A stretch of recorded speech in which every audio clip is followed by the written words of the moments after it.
வணக்கம். என்னோட பேர் வந்து ஸ்ரீனிவாசன். நாங்க வந்து பாத்தீங்கன்னா சேலம் ஹாஸ்பிட்டல்ல சேலம் பாலிகிளினிக் ஹாஸ்பிட்டல்ல நான் மேனேஜரா ஒர்க் பண்ணிட்டு இருக்கேன்.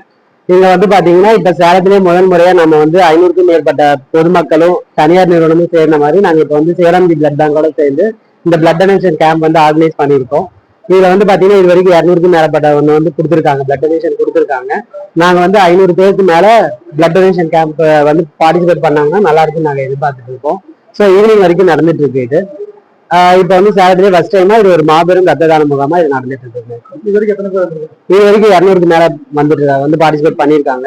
நம்ம தனியார் நிறுவனத்துல இருந்து வந்து கலந்துருக்காங்க, பொதுமக்களும் கலந்துட்டு இருக்காங்க, நம்ம காலேஜ் ஸ்டூடெண்ட்ஸ் வந்து இதில் கலந்து பார்ட்டிசிபேட் பண்ணிட்டு இருக்காங்க. 3 மாசத்துக்கு ஒரு தடவை அவங்க கொடுக்கலாங்க. 3 மாசத்துக்கு ஒரு தடவை 12 வாரத்துல நம்ம இன்னைக்கு பிளட் டொனேட் பண்ணோம் அப்படின்னா 12 வாரத்துல நம்மளோட பிளட் எல்லாமே மறுபடியும் புதுப்பிச்சிடும். ஸோ நம்ம 12 வாரம் கழிச்சு நம்ம கண்டிப்பா இதுல பிளட் டொனேட் மறுபடியும் பண்ணலாம். மேக்ஸிமம் 300 ml நம்ம எடுத்துக்கலாங்க. இன்னைக்கு வந்து பாத்தீங்கன்னா நிறைய ஏபி பாசிட்டிவ், ஏபி நெகட்டிவ் இந்த மாதிரி ரேர் குரூப் எல்லாமே எல்லாமே கிடைச்சிருக்கு.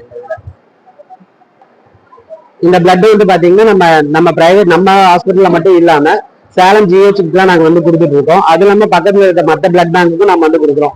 எமர்ஜென்சி அப்படின்றப்ப கண்டிப்பா நம்ம ஹாஸ்பிட்டல்ல நீங்க பிளட் வந்து கலெக்ட் பண்ணிக்கலாம். எந்த வகையான பிளட்டா இருந்தாலும் நம்ம உடனே கொடுக்கறதுக்கு நாங்க ரெடியா இருக்கோம். சார்ஜ் வந்து பாத்தீங்கன்னா மற்ற பிளட் பேங்க் விட இது வந்து பாத்தீங்கன்னா ட்ரஸ்ட் மூலியமா இருக்கனால ரொம்ப கம்மியா தான் நம்ம வந்து பணம் வாங்குறோம். அந்த பியூரிஃபை காஸ்ட் மட்டும் அவங்க செலவு பண்ணா போதும், வேற எதுவும் தேவையில்லை. அதாவது பாத்தீங்கன்னா சுகர் பேஷண்ட் வந்து பிளட் கொடுக்கலாம். டேப்லெட்ஸ் ஏதாவது இன்சுலின் பண்ணியிருந்தாங்க அப்படின்னா நாங்க அதை எடுக்கிறது கிடையாது. மற்றபடி அவங்க வந்து பாத்தீங்கன்னா நல்லா சாப்பிட்டுட்டு ஆரோக்கியமா இருக்காங்க அப்படின்னா கண்டிப்பா கொடுக்கலாம். ஹார்ட் டிசீஸ், ஹெச்ஐவி, ஹெச்சிவி, அப்புறம் ஹெச்பிஎஸ்ஏஜி இந்த மாதிரி இருக்க டிசீஸ் இருக்கவங்க வந்து இதுல கண்டிப்பா பார்ட்டிசிபேட் பண்ண முடியாது. ஆமா, இப்ப நம்ம வந்து ஃபர்ஸ்ட் நம்ம வந்து அவங்களுக்கு ஸ்கிரீனிங் பண்றோங்க. ஸ்கிரீனிங் பண்ணிட்டு தான் நம்ம அதை கரெக்டா அவங்களோட பிளட் சாம்பிள்லாம் மேட்ச் ஆகுதான்னு பார்த்துட்டு தான் நம்ம எடுக்கிறோம். நாங்க பரிசோதனையிலேயே நம்ம கண்டுபிடிச்சிருவோம். அதுல அவங்களுக்கு ஏதாவது டிசீஸ் இருந்தா கண்டிப்பா நம்ம எடுக்க மாட்டோம். நம்ம என்னோட பேர் வந்து ஸ்ரீனிவாசன்.